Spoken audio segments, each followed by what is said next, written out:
Hello, everybody. This is the Say Report. I am your host, Season Sherlock, and joining me is my fellow host, Devon Decker. See, I think it was smart having you do the intro this week because I've been like real creepy in my intros. I probably would have mentioned something like the show with 50% more pants. Oh, 50% less pants, as far as I understand. Well, I mean, are you a pessimist or are you an optimist? Oh no. Because it recently came to my attention as we were doing our little notes beforehand. Sejohn has to wear pants while he's recording I because he needs to feel like a professional to do it. Yeah. I mean, that's a nice way of putting it, but yeah. I didn't say it so cleanly, but yes. Yeah, that's. I cleaned it up for radio. But you're avoiding the second half of this, which means I didn't that really take you my pants off, Sejohn.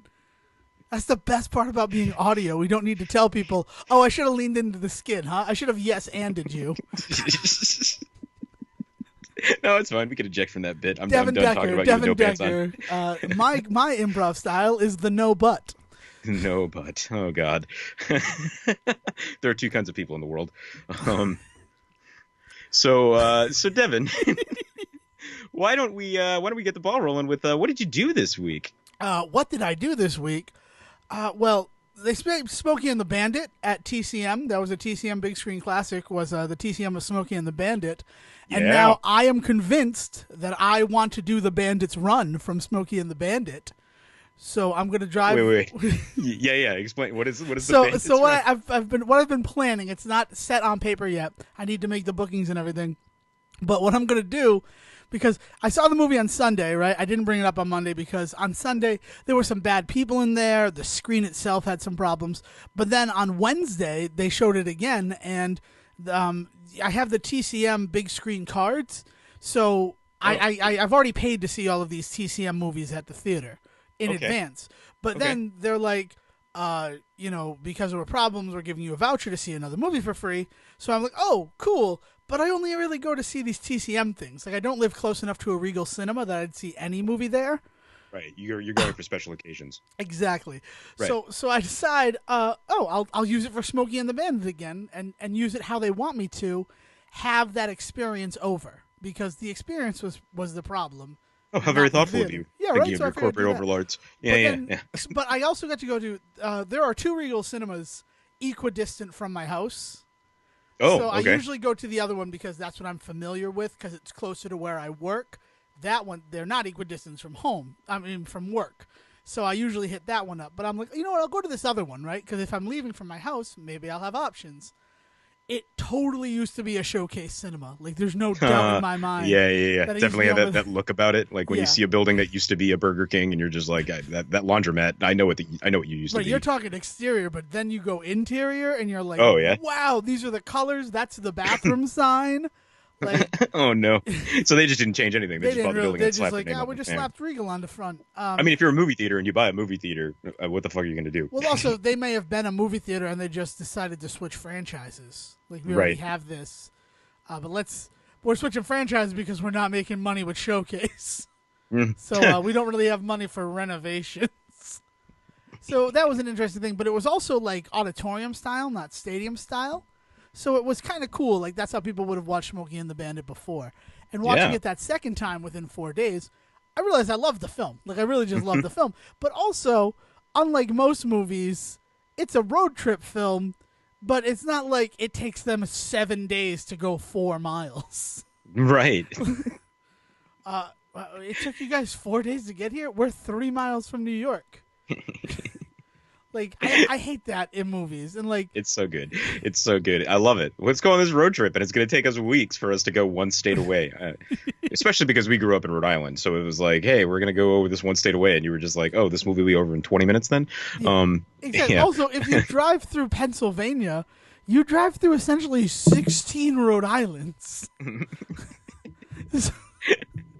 Oh So, man. like, yeah, but, like, you're driving through your state, and I understand that there's going to be 16 of my state, but still, 16 of my state, that's only about 8 hours.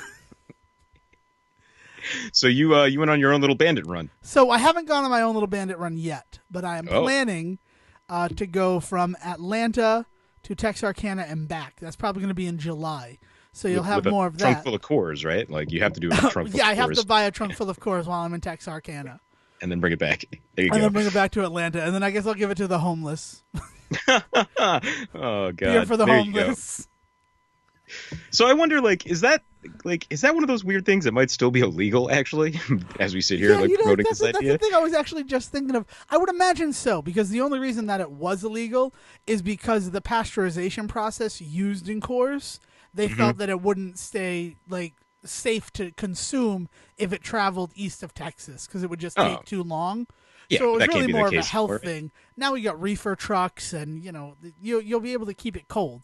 And also Yeah, we yeah. know that just because something was pasteurized doesn't mean that it will be destroyed. Hmm. Hmm.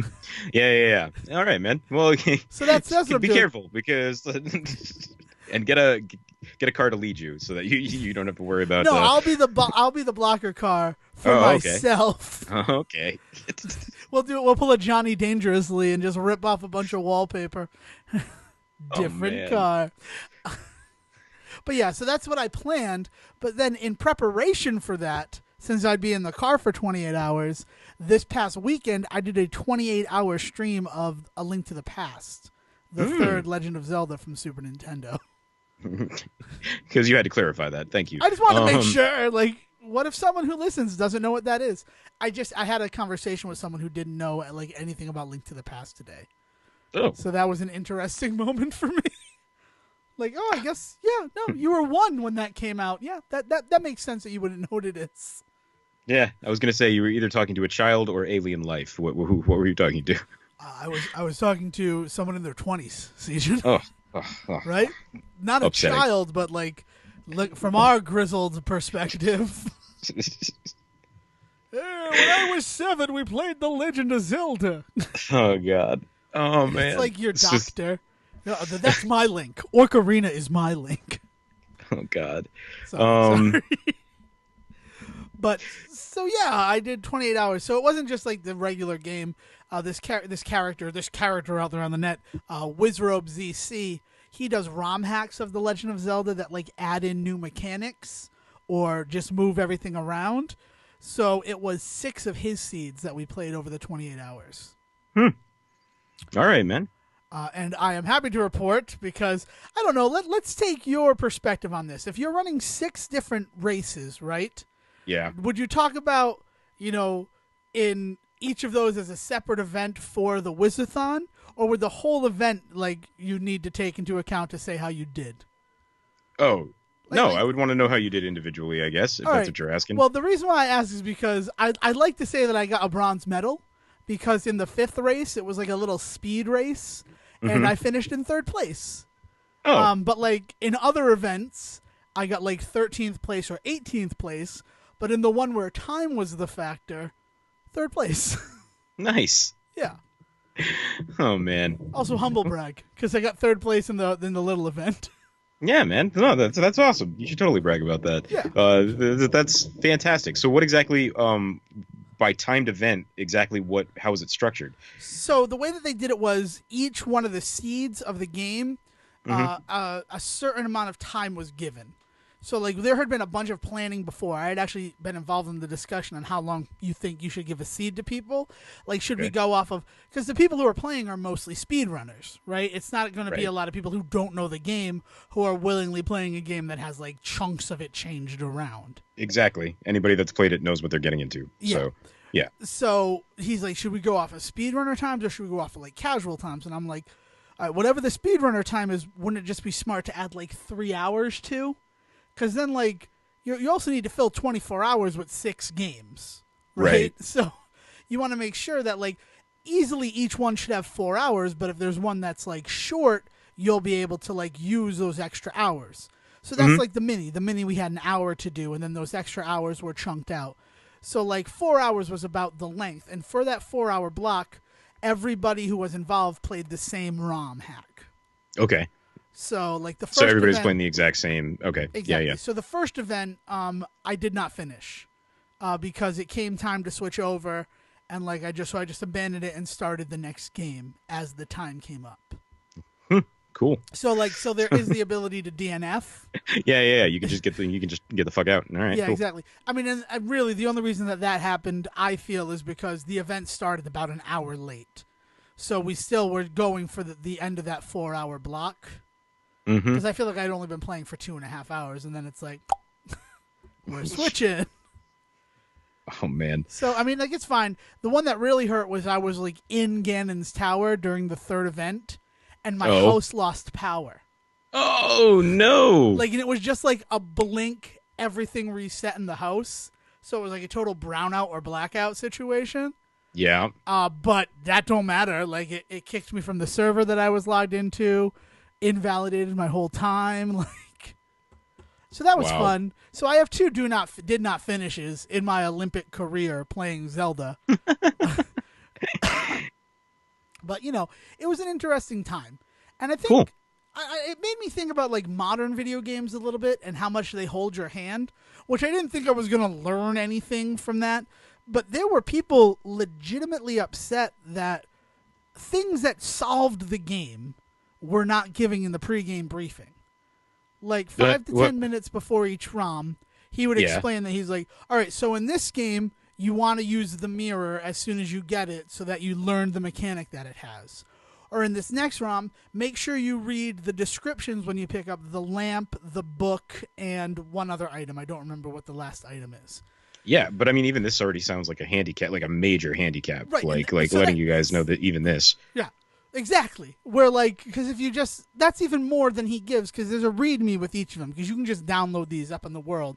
If you just search Wizrobe ZC ROM hacks, you should be able to find these. And, like, some of them are crazy, the stuff that exists within the game. But, like, that's more than he gets, because in the README, it's just, like, armed with only his magic mirror, Link sets off to defeat the rule of the Moldorm. So every boss has been replaced with the boss of the third dungeon for Link to the Past. Okay. So that's interesting. And then there's that thing about, like, the mirror is the only thing that you have. So in the beginning of the game, you can't make any progress, but you have your sword and you have the magic mirror.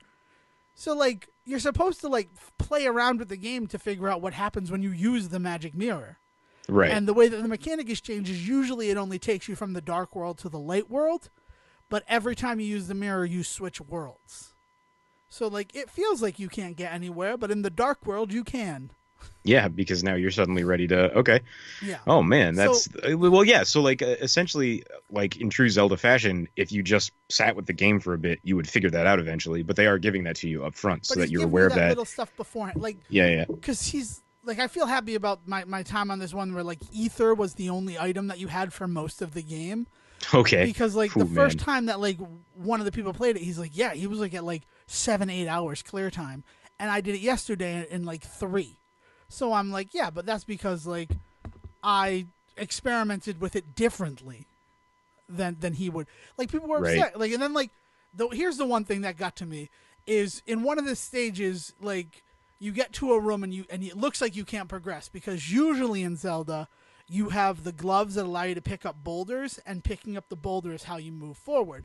But also, if you defeat all the enemies in that room, it opens a door to the right. Okay. So, like, you explore everywhere, you see you can't go anywhere. And my first thought was like, what about that room? Like, maybe if I kill everybody, it'll open that door, right? Like, maybe like that's the secret of this. Because that's a mechanic that exists in Zelda. Sometimes you have to kill everything in a room in order to progress. Right, and like we were saying, as somebody that has played many Zelda, like you're set with that. That rule's already in your head. Right. So I go back, I find it, and now I have progress again. Now I can make progress again. But then, like, people in the chat are like, they've already forfeited, right? And they're like, don't be rude to somebody if they forfeit from the game. But it's like, I feel like you have to, right? If you're in an event that like we've scheduled out 4 hours for this, right? And like half an hour in, you feel like you're not getting anywhere, you quit. That's like a rage quit, as far as I'm concerned. Right. Like you have time here, guys. Like, take your time and figure out what you're doing. It's not a speed run. Like, usually these people are doing speed runs where like you play for an hour and a half and you're done with the game, right? Like 90 minutes is the time it should take to beat the Legend of Zelda, the Japanese ROM. So that's what these people expect. So then when it's not that, and like half an hour in, they still haven't made progress, they're like rage quitting, and it just made me like think different generations of gamers. Like these Yeah. people must be younger, where they're like, why wouldn't you tell us that if we go to that room and kill everything, we can make progress? Because that ruins the game. Yeah, because if Like you knew that's the that, puzzle. If we tell you yeah, that, then there's no puzzle to this game. You're just going to do that and move forward. We're not holding your hand here. right. Oh man, And almost every one of them had a bunch of people quit and then in the shared chat complain about like mechanics in the game. And it just made me damn think, like, kids. why did you not like consider this? Like everybody talking about it up to it's like this guy is a troll. He makes these seeds of Zelda that will make you hate Zelda. Oh no, And no. it's like okay, so then maybe I won't do it, right? Yeah, yeah, yeah. I don't know. Oh man, That's just something that struck me. Oh, also, did you know that in the Link to the Past, you haven't played in a long time, there's an item you can use to show the empty floor in certain rooms? no. What do you what? What do Okay. you mean the empty floor? So, Yeah, like, explain in this. Ganon's tower, Mm-hmm. there's a room where you have to just walk in blackness, but there's an invisible floor Oh, okay. because it's like made of glass. Yeah, yeah, yeah, yeah, yeah. There's Now an I know what you're item in talking the about. game that will show that. Did you know about that? Is it the lantern? Does it reflect off the floor? No. That'd be good too if the lantern worked that way. It's ether because it frosts the glass as it lowers the temperature in the room. Like that's like if I like had to give like a reason, it's not written that way. But like one of them was just like you needed to use ether all the time. I mean the thing is called time for ether to shine. So like you're in a bunch of rooms where like you Ether can't is the see good the thing. floor. Right. But like, all right, so use ether. Like, it tells you that in the title. Like, Mm-hmm. even that like feels like more than what he usually gives. Yeah, With yeah, one yeah. of his Well, that's like scenes. what you're talking about is like basic problem solving skills, and like, come on, we know that people in this world don't have that anymore, right? But that's Right. like that's the big thing about puzzle games is like every time you play puzzle games and adventure games and stuff, there's always that one puzzle you come up against, and it kills you that you can't figure it out, right? And then you find out that it's just one stupid mechanic that you didn't think of. And the thing is, the difference is I think you're right. It's a generational thing. Like I come from a generation where yeah, it took me 4 hours to realize the stupid thing, but now that I know it, I'll never forget it. So let's move on. Whereas somebody nowadays would do that and they would just like you said, rage quit. Just be like, I can't believe this game made me sit here for 4 hours and didn't just tell me just to do this. And it's upsetting because like, man, I like my games to have that kind of element to it sometimes. Like sometimes I am looking for that really difficult like mind bender that makes me feel like an idiot, but like also makes me realize probably everybody else playing it probably had the same problem at some point, you know? Yeah, it's like shared misery in a way. Yeah. But then like now we have But there's the also- internet, and like but you there's- just go to GameFAQs. Right. If, Right. like, I don't know There's what that to do. whole element to it. There's also that whole element is nowadays we live in a world when people can just look stuff up, right? But like it seems like there are a lot of games now that are coming out in that genre, in that style, that are so willing to, like you said, hold your hand on things.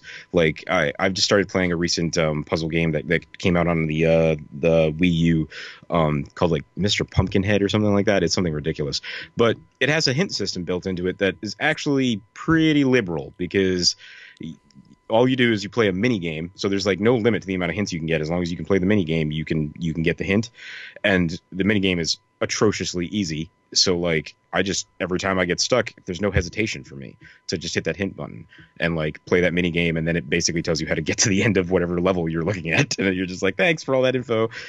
So like I think you're right. I do think a lot of games nowadays are just geared this way to just baby step you through everything.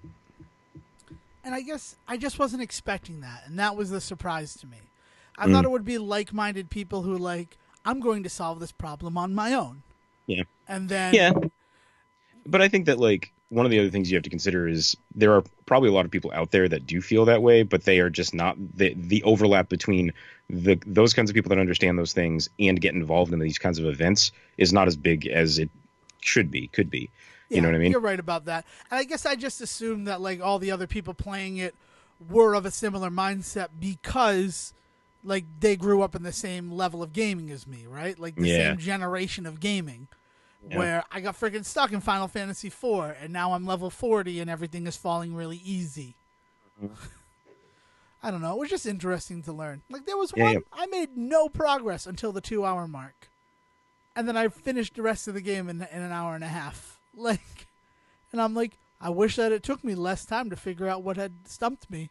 I know, but But that's the now I thing, man, finished right? a game, right? Like, and Yeah, I get yeah. to like wear that. The only problem is the other thing, right? These games are all like puzzle games, and it's Hmm. all the same map. So they started to just blend together. So I would forget Oh, if I went to a place or not. yeah, yeah, And yeah, like man. that was That's a a problem shit. once. Is I'm like, Oh oh, shit, have I yeah. gone to? Have I seen the catfish yet? Have, I should go see the catfish. Oh, there's the No, item wait. I needed. The catfish had it. Last time he gave me 5 rupees. This time there's the flute. Oh man. That's awesome though. Like those kinds of events are really cool. So where can we check out any footage of that anywhere So or both of the streams, unfortunately, there's that cut in the middle, but you can watch the first 10 hours of the event on my Twitch channel, twitch.tv/Fox0. You can also watch the second time of the event, but it is broken up into 2 different videos, each of them about 11 hours total. So that's all right, man. twitch.tv/Fox0. Also, if you go to twitch.tv/SpeedGaming2, if you watch the whole event around the 24-hour to 25-hour mark, I am featured on that one. Cool. So it's out there. You can hear some commentary about me. I didn't listen, so I can imagine what it is. But of the 3 guys who were on screen, I finished first. So maybe they were less harsh on me than on others. Or maybe it wasn't about making people feel bad about their Zelda ability. Maybe it was just a bunch of guys having fun playing Zelda for 24 hours. Doubt it. So awesome. So people look into that. That's awesome though. Yeah, pretty much. What about you, Siege? What have you been up to? Well, I've decided to rewatch Twin Peaks. Interesting. Way back in the Yeah, I'm going all the way back. Well, okay, so Twin Peaks on Showtime started this week. Yeah, it started on And Sunday as well. I have not seen the new stuff yet. So I don't know anything about the new show or opinion wise. I look forward to it. I'm super excited. But what I did decide to do was to go back and start watching some of the old stuff again because I've actually only ever seen the first season and a little bit of the second season, and then once notoriously Twin Peaks season 2 is just pretty trashy, and I couldn't do it at the time. Like I dedicated a lot of time to watching the first season of Twin Peaks, which I encourage everybody to do. It is only 8 episodes long. It is up on Hulu. Like, check that shit out. Oh my god, have you ever watched it, Devon? I watched it at the time, like when it was live. I was Yeah, definitely yeah. up for it. I haven't watched it with an adult brain. I will admit Mm, that. yeah, yeah. Also, there are hundreds of fan sites out there that tell you the proper watch order if you want to get the best story, which I believe is the first season, and then to like episode 25, Yeah. and then go to Yeah, Fire Walk with Me. yeah, Like there's a there are back half of season 2 when David Lynch and the other guy there's a partner that gets that works along with David Lynch on it that never gets remembered, and I'm doing it now. But they basically come back for the back half of season 2, which is when it all around people seem to agree comes back. So that's why I was decided to rewatch, was because I had never seen that back half, and hearing that it actually did get better, I was like, oh, okay, like let's do this then. And the made for TV movie Firewalk with Me, like you said. right. Which I mean, Fire Walk with Me. If you just want to experience it, you can watch that alone and not be super lost. Because I know a bunch of people who watched that movie first. Because I worked at the video store when it came out and was available to rent. Yeah. And people would just rent it thinking it was a movie and then be like, apparently this is Twin Peaks? Like, do you have Twin Peaks? I'd like to watch Twin Peaks. Yeah. It is a prequel to the series, so I can imagine that it's not too hard to follow along. But man, so Twin Peaks is fucking awesomely weird.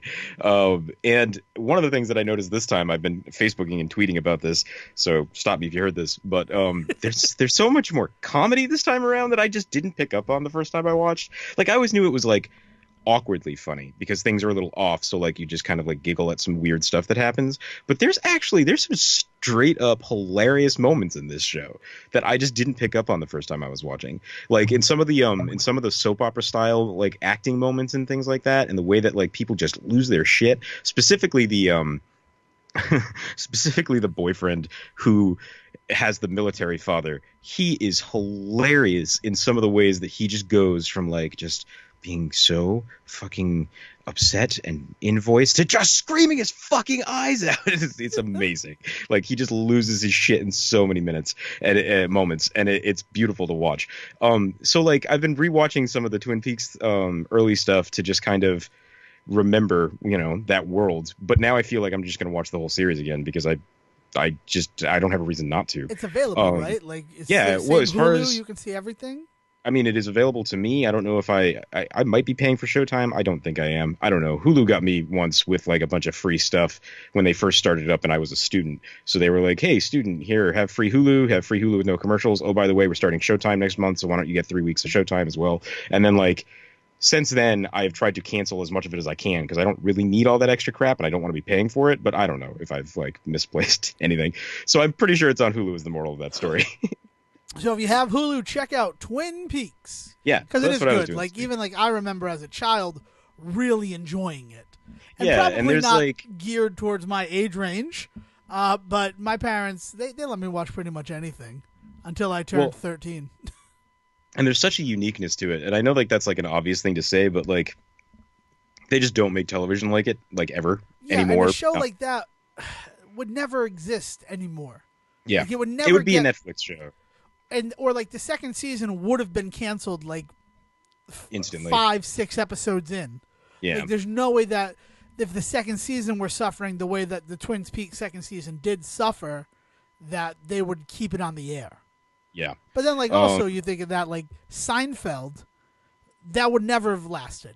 Like within No, the yeah. first 3 seasons, it would have been canceled in the current television landscape Yeah, I because mean, it didn't like- become the Seinfeld that you really know and love until season 4. That's when it's super serialized and blah, blah, blah. Yeah, yeah. And I mean like and we talked a lot about this sort of stuff last week with the recent stuff that's been picked up and dropped, but like it's one of those shows that Twin Peaks is just one of those shows that I'm just glad exists in the world. Like I'm so happy that it got to be made because it's so clearly influential. And like you see the way that people make shows now, and the way that they do satire, and the way that they do mystery, murder mysteries, and the way that things are set up. It's just all there. It's so amazingly fun to watch. And there's like there's a weird seriousness to the goofiness that I don't think existed before Twin Peaks. I think Twin Peaks is the thing that brought that around, that allowed shows like X-Files and stuff like that to have a sense of humor about You themselves, think about the X-Files, and like now I'm thinking back to my Twin Peak days, and like just so it's a long time that I'm waiting through, but the X-Files sort of looked at Twin Peaks and was like, but what if we made it lowest common denominator? Okay. What if, Yeah. What if it's that same mystery sort of thing, but it's case of the week, it's not really all continued, but there's still like those type of weird characters everywhere that these two grounded individuals quirky. go. It's still quirky, Yeah. but not nearly as over the top quirky as Twin Peaks ever really gets. Like even in its lowest moments, Twin Peaks is just weird. Even when it's like just two people having a really serious conversation about the death of a child, it's still off because one of them is probably wearing a ridiculous costume or something. You know what I mean? Like there's always something off in that. Whereas X-Files definitely has its much more grounded moments. Like I said, I still can't. allowing itself to be quirky. Oh, yeah, still allowing itself to get weird, right? Yeah. And I think that's what it is. Is it's like those kinds of really serious shows coming on at that time of day. It was a Thursday night show, I believe, or something to that effect. But I want to say a it was Tuesday. No, because it might have been Tuesday. I think NYPD Blue was its lead-in. I don't know. Like that's a long time. If I had known we were talking about it, I would have done. But we're talking about a research. prime, yeah. But it's a prime spot for a show that everybody's home for. Like this is a show that everybody comes home and gets ready to watch before they go to bed. For the night. Like it was in that perfect spot. So like it was a show that people gathered around for. And it showed that a show like that can still do things, be artsy, be weird, be funny, be serious, be all of that stuff. And it did it in 8 episodes. If we're really just talking about the first season, like it did it in 8 episodes. It just became a freaking phenomenon. And like, that's awesome. There's still something. The beauty of that 8-episode structure is that it also influenced the television landscape to come, because like Fargo, they do short seasons. They do like 8 to 10 episode seasons. And that's great because when you only have set number of hours to fill with the story, you're not using a lot of filler, right? Yep. Everything can be acting towards that end reveal. And that is why those 8 episodes of Twin Peaks work. Yeah. So everybody should go back and watch that stuff. And then I'm going to start watching the Showtime stuff soon as I can figure out how to get a hold of it in a legal and safe way. Ding. And I'm like, I'm going to let him ding that one. He earned it. He earned it. Yeah, man. But with that, I would like to roll into some larger stuff for this week. Love it. At the Devin, halfway point. yeah. How you feeling, Devin? Is there anything in particular that you wanted to talk about today? Not really, Okay. 100%. I mean, you Well you you then, teased that you had some big reveal. So even if I wanted well to talk then, about something, let's talk about serial killers. oh sweet, Yeah. So one of the other things that I did this week is the latest season of Sherlock Holmes is up. I believe the last season of the BBC Mark Gatiss Steve Moffat Sherlock Holmes is now up on Netflix. Check it out. But this kind of got me going down a little bit of a rabbit hole. The second episode of the season is a really phenomenal look at Holmes versus a serial killer, and it's invoked in that episode uh, that Sherlock may or may not actually be distant relatives of H. Holmes, who is a actual human that existed in the United States in the late 1800s. And he built a murder castle in Chicago. yeah, um, right across from the World's Fair. yeah. And so it got me down this rabbit hole because I've my family has always kind of had this weird fascination with true crime. I'll be honest, my mom has really always had this fascination with true crime and like murder mysteries and I'm stuff making like them all that. weird though, but it's Yeah, really just my mom. yeah. I mean, I gotta be honest about this. My dad actually does not give a crap about this sort of stuff, but my mom is super into death. Um, so we used to. So me and her used to trade books back and forth all the time on like Jack the Ripper and things like that. And H. Holmes kind of came up from time to time in some of that reading, because he is famously the first known American serial killer. He's what invented the phrase. The phrase did not Yes. exist before H. Holmes. Yeah. So what this dude did was a whole bunch of terrible things in his life, but most famously, what he did was he set up shop. He built a hotel in the rubble of the Chicago fire. He bought up a bunch of land and bought and built a hotel, and in building it, designed it in a way that there was a bunch of ways for him to kidnap, torture, and murder people and never get caught. And so, like, when people do things like the House on Haunted Hill or things like that, and there's like secret passageways to like torture chambers and acid pits, it's because this dude actually did that stuff. And he had a whole bunch of different stuff. Like the acid pit thing is actually for real something that he had. He had a specially designed furnace that would fit human bodies and all that sort of stuff. Yeah, Like, he was nuts. And it's no, he was crazy. So I went looking, and so I've had this history already in my head of this story of the first American serial killer, and I've never put that connection together in Sherlock. Like the possibility of that even being a joke was an amazing little moment in the show. And so like I went back down that rabbit hole again and started looking into more and more stuff about H. Holmes. And so it brought up this weird thing for me that I've never really thought about in my history. This weird fascination with Jack the Ripper and these like really dark, macabre like ideas of real true crime. Because like plenty of people out there are into scary movies, right? Plenty of people out there are into like slasher flicks and things like that. But I don't know how many people hope so, because we talk a lot about horror movies. So yeah. But I don't know, like, am I weird in thinking that maybe like a lot of people probably aren't really happy to admit how into true crime stuff they are, or if they are, like, it always feels like it's like a guilty pleasure, right? Well, I mean, like think about In Cold Blood, the first real true crime novel ever written, and how that was a smashing success. That movie, that book made tons of money. It's Truman Capote's like most famous work, and you don't think about that. Like you think of Breakfast at Tiffany's, but like financially, I'm fairly certain that In Cold Blood is one of those like made a ton of money in the novelization world. And still does the to this literary day. world is In the Cold word Blood, I wanted. I mean, right. In Cold Blood is one of those books that is one of those nonfiction dramatizations that got so good, like so well received and was so well written that it's straight up still used, as far as I know, by like law enforcement agencies as actual like reading. You know what I mean? Like so that sort of stuff is just. It fascinates me, and like I don't know, I always get really weird thinking. But my point is that fascinating because that book was such a success, it's something that fascinates a lot of people. Like if he released that book and only Sejohn liked it, there's no way that it would be the lasting piece of literature that it is. Yeah. So like, it's sort of interesting to look into that world because like you never would want to be a part of it, but.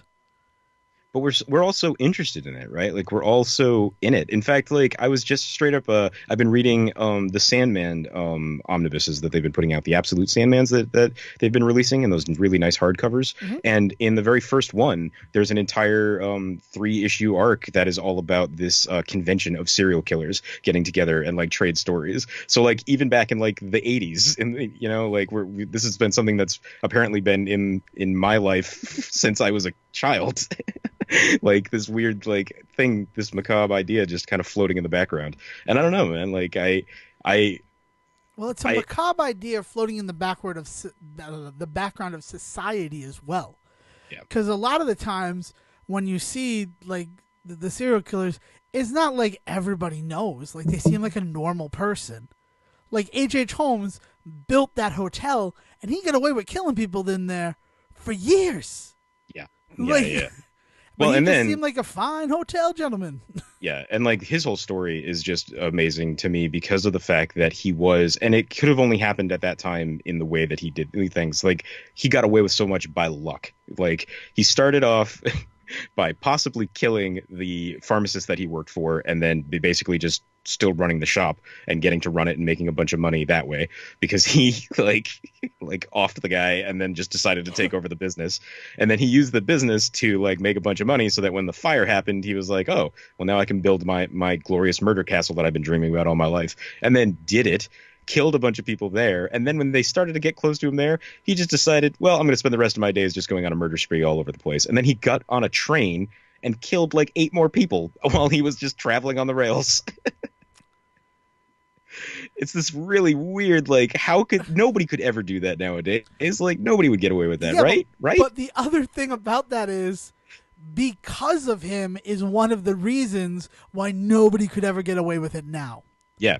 Like he really is the first person to like tape their food, to take a picture of their food and share it on the internet and have a bunch of people love it. Yeah, Like, he's that's the a first really selfie. good analogy. H.H. Holmes, pioneer of the selfie. No, but Oh my except God. but for serial killers. But for serial killers. that's in parentheses. Oh man. Oh, But awful. Like, but you know what I'm saying, right? Like he was the yeah. first person to do that. And then Mhm. once you have somebody do that, like you're like, all right, so we got to be on the lookout for like if Well, 'cause a we just couldn't business fathom owner it. dies and the guy who worked for him just takes over the business. If mysteriously the guy that he quote unquote sold it to the night before suddenly is like running the business, Oh, it's really I weird. bought it from Todd. Todd who got crushed by an air conditioner last night? Oh my God, nobody told me that. Yeah. It's really bad, man. Like the ways in which he didn't get caught are upsetting. Like there's stories about like police walking into the room and just in the closet he has a girl tied up and he just doesn't say anything and like police just don't do fuck all. They're just like, hi, just popping in to just make sure everyone's obeying curfew. All right, bye. Like that's it. Oh Well, my God. what year was it that he was doing that? He was active, would be the Yeah, best way of putting it, best in way the of putting it. 1890s. Yeah, okay. Late 1880s is when he kind of started, but the 1890s is when he opened up the murder castle. So that's when he really kind of became him. Yeah. So like, yeah, but then also because of stuff like that, that's why law enforcement became as regulated as it is. Mm-hmm. Yeah. I mean, like, there's a really, really interesting look at this in From Hell, from what's his name, from Moore there. Yeah.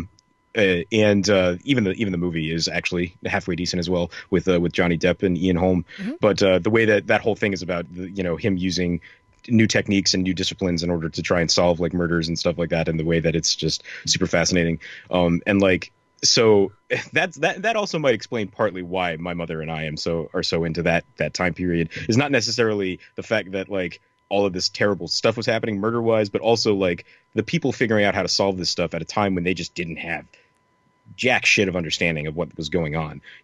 Like imagine being one of those cops that just didn't have the rules to follow when like a serial killer just starts up. Like, what do you do? Like, yeah. Yeah, like So that's always the really fascinating stuff for me too, is the way that the cops figure out like how to catch that sort of stuff when they don't have anything like it before. Yeah. weird thematic theme. I'm better at that. But weird congruence of thematics Yeah. in the problem solving required to beat a Legend of Zelda ROM hack and find a serial killer. Yeah, Look it's at all about that, right? pioneering, man. It's That's all what we about are. We're Americans. We're it's all about pioneers. experimenting and seeing what works and doesn't work. Crazy. Yeah, man. Well, here on this Memorial Day weekend, we really want to truly remember what it means to be an American. Yeah, right. And yeah. Um. So like one other thing that I definitely wanted to talk about today that we should have brought up last week. We just didn't know about the news until right after we recorded. But the news came out again right after we were done recording last week about Zack Snyder leaving Justice League. And And the his reason reasons. why. Yeah. Yeah. So headline story is Zack Snyder was leaving Justice League and Joss Whedon was stepping in to do cleanup work on it. But before anybody got a chance to be really shitty about that news, it came out that the reason it was happening was Zack Snyder's daughter had actually committed suicide like 4 months ago, and the family's just been keeping it really quiet while he was finishing up filming and stuff like that. And then when it came time to do reshoots, he just didn't have it in him. Because like who the hell could blame him? So DC and Warner Brothers got a hold of Joss Whedon, and he's coming in, who apparently had already been working on with some of it with Snyder when all this happened. So it's not like that was even that weird of a pull. And they just asked him to finish up reshoots and any script editing from here on out. Exactly. I mean, like he was like it was rumored that he was going to do the whole shebang, Joss Whedon. So Yeah, it makes yeah, sense it that is he always was been working kind of- on it. It doesn't seem like sensationalism and bringing him on or anything like that, which, No. is sort of silver lining, right? Because, and like you said, before anyone could say anything shitty about the fact that, like, Zack Snyder removed so that they can put this guy on, like, we live in a time where information moves fast, but the truth doesn't. And I'm really happy that that was able to come out before, Yeah. anything negative could be said or done to his image or to that choice. Yeah, because I'll be honest. I mean, like, if when I first saw the headline about Snyder being taken, stepping down and Whedon stepping up, like 1,000 thoughts went through my head about like, is there a problem with the movie? Is there a quality thing? And then reading the news and figuring out what was going on, like it all instantly clicked and fell into place, and like realizing what was actually happening. So we just wanted to say, hearts are with you, man. And like we were never going to not see this movie, right? Like No, we of course were always, not. we were always seeing 100% Wonder Woman gonna on bust this. Thursday. It's Yeah. we're 3 days from Wonder Woman, right? Well, 4 yeah, if we've you're had seeing these- it on Friday. And we've had these discussions about Justice League in the past and about how you and I are not sold yet on the idea of it being, a triumph or a failure yet. So we'll see what happens with this thing. But the movie's still coming out and things are still going to happen, and that's really cool. So, like I said, Yeah. sad news. Yeah, but definitely. we just wanted to get hearts the and minds from the Sarah Report are with you. I mean, suicide's fucking bullshit. It sucks, but I don't know.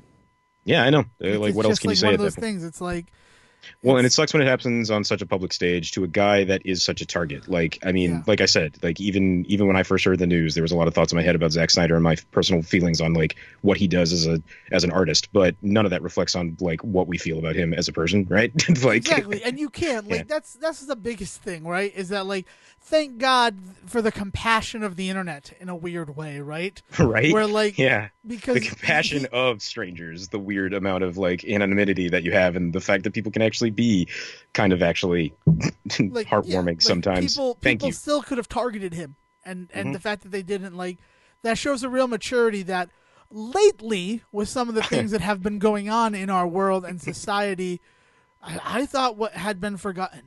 Mm-hmm. Yeah, man.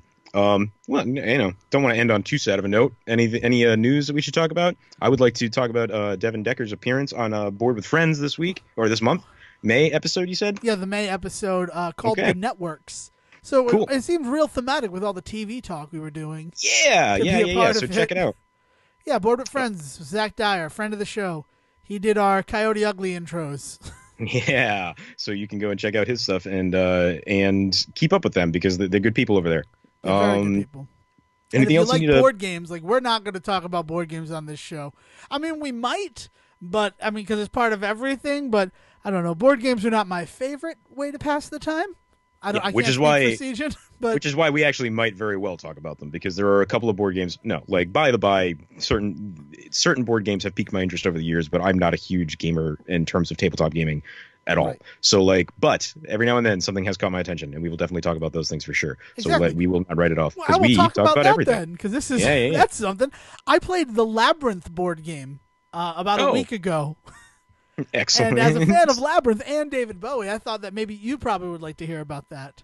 That is actually pretty awesome. Netflix also released the teaser for their Labyrinth TV show, so that's a nice little Oh, I didn't know that there was combined. going to be a Labyrinth TV show. Yeah, only a minute long, and it's not much more than a couple of sketches and some like concept work on actual puppets. But like, you should check it out because it And looks it like. is Labyrinth. I thought they were doing that with Dark Crystal. Oh, you know what? It may be Dark Crystal. You may be right. So Okay, look into that. makes Like I sense. said, It's still all the puppetry of those two yeah, yeah. movies are weirdly connected just because Oh, of the creature work in them. hmm yeah, yeah. So yeah, check that stuff out. And I think that I've said everything I have to say this week. Um, Baywatch. Are you going to go see Baywatch?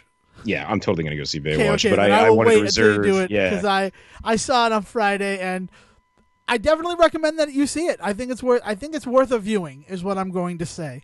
Oh, That I have said, a I'm funny feeling it's excited gonna become for a very Sejohn Brother to. Solomon thing. Yeah, for you and me. Yeah, we can have a discussion. No, I think Chips will be more Brother Solomon. If I'm being completely Oh, honest between you and me, you got to see Chips. You got to see Chips. okay. Um, All right. All right. but I mean, Hesitation, but I do.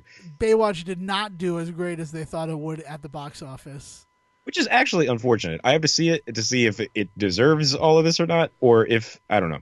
I feel like people are not seeing it out of this whole like TV to movie fatigue, or if you want to call it that. Like 21 Jump Street seemed to be the only thing that could really capture it. Everything else is kind of just fallen flat. Um, Well, and that's the but problem is that like because of 21 Jump Street, that's why all these like remakes are happening. yeah, yeah, So for sure. But that doesn't necessarily mean that they don't deserve to be made. You know no, what I mean? exactly. That Yeah. doesn't ruin the merit of any. Again, I love Chips. I loved the Chips movie. Yeah. Well, we're gonna have to talk about that then. So that's something to look forward to in future episodes. I will definitely wait until Sejohn sees Baywatch to have a full-on discussion about it.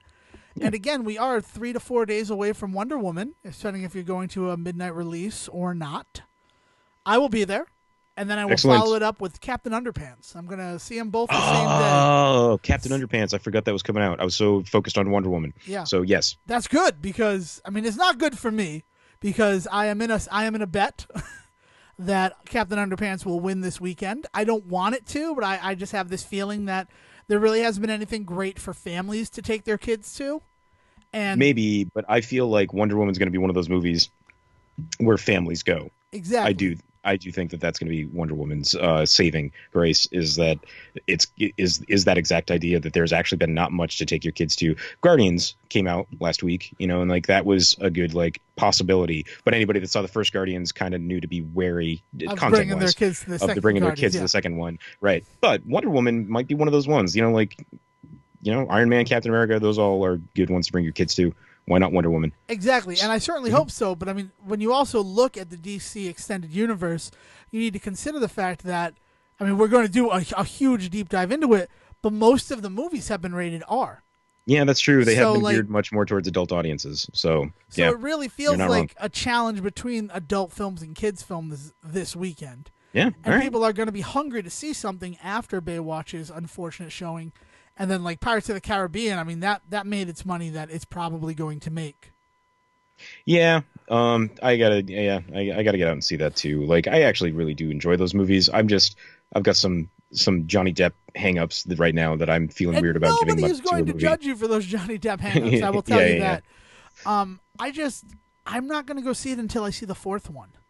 Oh, And yeah, no. and everybody Yeah, talks ill of the fourth one, so I feel like that might be a mistake. But I completely ran away from it because as No. much as I loved See it. Black Pearl, okay, yeah, that's it. You're the first person who's telling me to definitely go see it. See it. So, I really enjoyed it for this.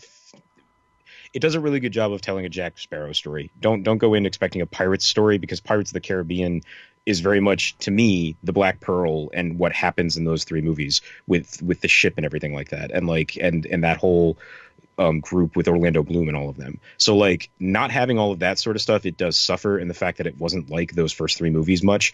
But in terms of like a really good like I like seeing this character. It's like seeing like a late Ernest film.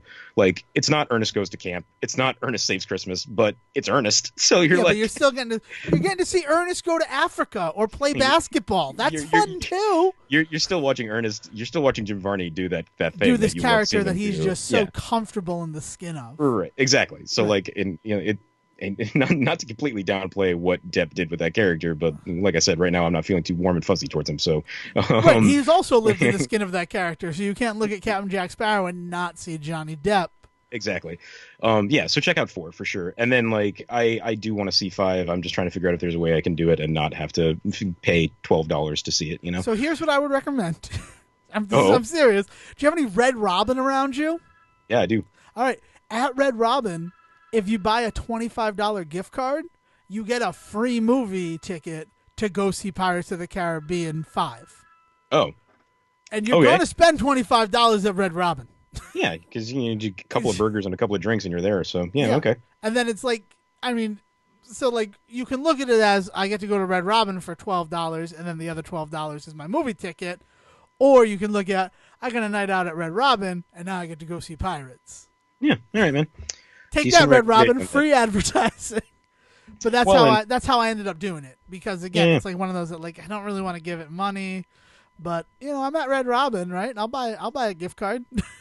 Yeah, but to end on a little bit of a high note with the DC stuff, I am so looking forward to Wonder Woman. I know that we've talked a lot in the past about my feelings about the other DC Universe movies that have come out so far, but that has not stopped me from getting overly excited every time one comes out. Yeah, no, so I'm super I'll be excited there, for and it. I think it's going to do super well this weekend. I'm just going to put it out there. So I think it's going to take the weekend. Talk about that the next episode, and then we'll also have that special episode reviewing Marvel and DC, what they've done so far. So that'll be something to look forward to as well. But that brings us to near the end of our episode, where we're closing a book. We're closing a calendar, really, on Brendan Fraser History Month. It was a good one this year. I've celebrated well. I have drank and my belly is full. I watched Blast from the Past 4 times. Nice. I watched Looney Tunes Back in Action, man. That was the one this year. I don't know why. I just really enjoy that movie. It's not good. Like, I won't defend any part of it, but man, I just love putting that movie on. Can I tell you why I like that movie? Like 100%. All of the horror movie stuff that happens in like the middle, like when the Trifid is there. I was just gonna say the Dalek and everything that happens. Like that moment is just so otherworldly and cool. Yeah. There's a definite element into this one that it is a live action cartoon. Like they do a really good job of making Warner Brothers cartoons come to life, and so like there's some goofy stuff in it that I just really enjoy. It's very reminiscent of Roger Rabbit in that way, where like Space Jam, you get to see Michael Jordan in their toon world. But the climax of the whole thing is him finally realizing that he obeys cartoon physics, right? Right. Like that's like the big reveal for the spoilers for Space Jam, I guess. for the, like, if you but, ain't like seen the whole Space Jam climactic before moment. now. But the whole climactic moment in Space Jam is him realizing that he can actually obey cartoon physics and stretch his arms, right? Like that's like the big reveal. In this, it's like moment one, Brendan Fraser and Jenna Elfman are just cartoon characters along with the rest of them. Like shit happens to them that you're like, oh, you should be dead 10 times over. Like, which is funny because I feel like Adventures of Rocky and Bullwinkle, never having seen it, I will say that, is also very like human cartoon. Like humans being treated like they're in a cartoon world, but you hate that movie. Oh, that's not like the thing that hooks me though. I think it's just well done. Like that trope. Sure. Because that trope is in tons of tons of movies, right? I mean, like you mentioned, the largest example of that is Roger Rabbit. Like some of the stuff that happens in Roger Rabbit is overly cartoonish, like purposely so. Like the moment when he shoves that dude's tie in the shredder, which is actually really scary because it's humans. But how many times have we seen a move like that in a cartoon where somebody's tie goes into a shredder or something like that and like gets caught, or into a film reel, or into some, so like that sort of stuff in Roger Rabbit is super well done because it's treated with a certain like humor, but also a darkness. And it's the same thing with Back in Action. Like the moment when Steve Martin kills the what's his name there, Hellboy, Ron Perlman. Yeah. It's hilarious. Spoilers for Back in Action. Oh, Ron Perlman's in a 2-minute scene in a great Ron Perlman role. Yeah, he's Ron Perlman. He's definitely Ron Perlman. He basically is just himself for 2 seconds, and and then Steve Martin kills him. It's pretty funny. All right, so check out Looney Tunes Back in Action. And what I'm going to be watching as my very final Brendan Fraser, because one cannot subside on Blast from the Past alone, I have The Scout. The Scout was on HBO, and I love The Scout because I'm a huge fan of Albert Brooks. Forgot that Brendan Fraser is the baseball player in it. Like, just forgot it. And that's like 92, 93. So it's like right in that early cusp of his popularity. So I'm excited to go back and watch that movie looking for Brenny Fraser. Nice. Yeah. Excellent. So that's good, right? Anything else? Any finale stuff? Nah, it's been real. It's been fun. All right, cool. It's been real fun. If you want to yell at Sejohn on Twitter, he is Siege versus the World. And Devon is Devon D. Decker. There you go. So find us on Twitter. Get the Say Report on Twitter or Facebook. Send us an email, thesayreport@gmail.com. We want to hear from you. I'm not going to play Zelda for an entire month. So if there's a game that you think I should be playing, let me know. I want to hear from you. And if I can track it down, I'll give it a try. That's about it, though, right, Siege? Yeah. Alrighty. So, once again, thought we were rolling out. We're always going to end this way, folks. We're always going to end me just silent because I think we're rolling credits and Devon just waiting. Have a good night. Thank you for listening to the Say Report with your host Devon Decker and Sejohn Serwick. Please follow the guys on Twitter and Facebook by searching for The Say Report, and you can always subscribe on your podcast channel so this is delivered straight to you and you can enjoy it every week. With apologies to your mother, we'll see you next time.